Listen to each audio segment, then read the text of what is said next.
Soorma could be the sports biopic Shaad Ali needs to resurrect a career riddled with misfires, a departure from the films he would otherwise be associated with. Soorma could probably usher in a new phase in the career of Shaad Ali. Former assistant director of Mani Ratnam, Ali's filmography is spread over 16 years and his 5 released films include remakes of Ratnam's films, Alai Payudi 2000, Okay Kanmani 2015.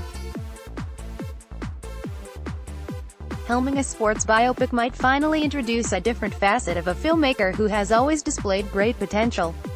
When it comes to popular Hindi films, there are times when certain tags get attached to filmmakers and unfortunately enough, end up becoming their calling cards. In Ali's case, the tag of a filmmaker who was most comfortable in remaking Ratnam's films stood in the way of his own cinematic voice.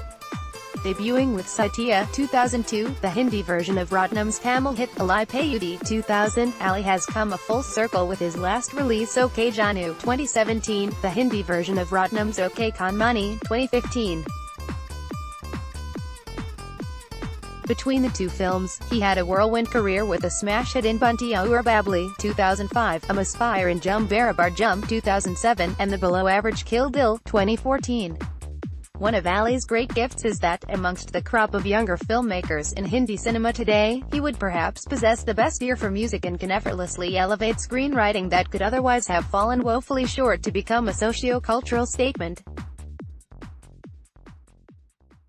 Although some of Raman's songs in Satya were recreated from the original, but the success of Bunty Aur Babli, both as a film and soundtrack, revealed how Ali could use music to augment his narrative.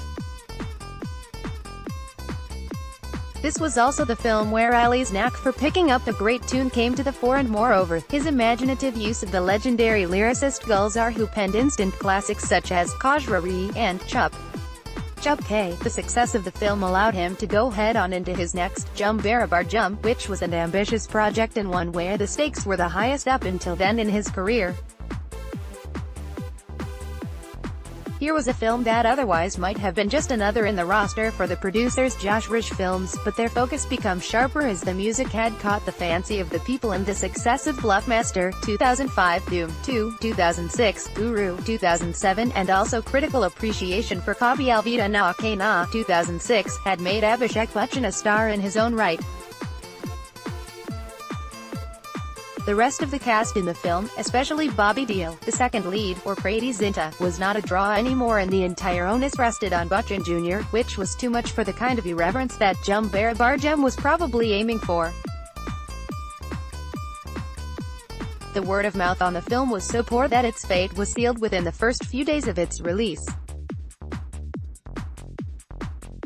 Had Jum Barabar Jum been commercially a success, it could have done wonders for Ali. At that point in his career, it was also the only film that he had written himself, and in more ways than one, was a departure from the things that he had become used to, namely a ready-made project in the form of a remake. The film's lackluster run at the box office, in spite of decent star power and a soundtrack that was one of the best in recent times, somewhere dented his chances, at least as a perception, of going beyond remaking his mentor's films. That Ratnam might have had a strong influence on shaping Ali's cinematic choices runs deep. Unlike most assistants or associates who move on once they embark on a solo career, Ali continued to collaborate with Ratnam even after delivering successes such as Satya and Bunty Aur Babli.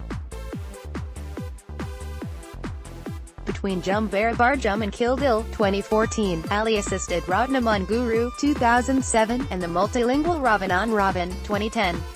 In fact, popular Tamil cinema, too, seems to have had a significant impact on Ali. Even beyond his Ratnam remakes, Ali's Kill Dil, where two orphans, Ali Zafar, Ranveer Singh, raised by a local gangster, Govinda, to be assassins, appears to be inspired by the mood of Vishnu Vardhan's Tamil gangster film Patio 2006, where Kosi, Arya, and Selva Bharat are contract killers working for a middleman Sami, Cochin Hanifa, who is a father figure to them. Even the character of the Earl, in both films, Pariniti Chopra in Kill Dil and Padmapriya Janakiraman in Patio, has a similar track where things go south once she enters. Having started with a remake of the film that ushered in a new phase of Mani Ratnam, Ali's last release, OK Janu, just like the Ratnam original, remains the weakest in his body of work. The question that pops up in one's mind when thinking of filmmakers with potential such as Shaad Ali is, does a penchant for remaking films or rehashing classics such as Gus Van Sant's frame-by-frame Psycho remake or rebooting franchises in the case of J.J. Abrams, who has helmed 1 Mission Impossible, 1 Star Wars and 2 Star Treks in the 5 films he has directed to date, keep them from being taken seriously? Or it does not matter as long as the audience enjoys the films and they do not lose money? With Soorma, Ali gets a chance to tell a story that not only has all the crests and troughs believed to be essential for a typical Hindi film but also happens to be real. As someone who can take a moment and infuse it with imagery that manages to keep the narrative real, despite being rooted in the commercial Hindi film template, Ali and Soorma seem to be a match made in heaven.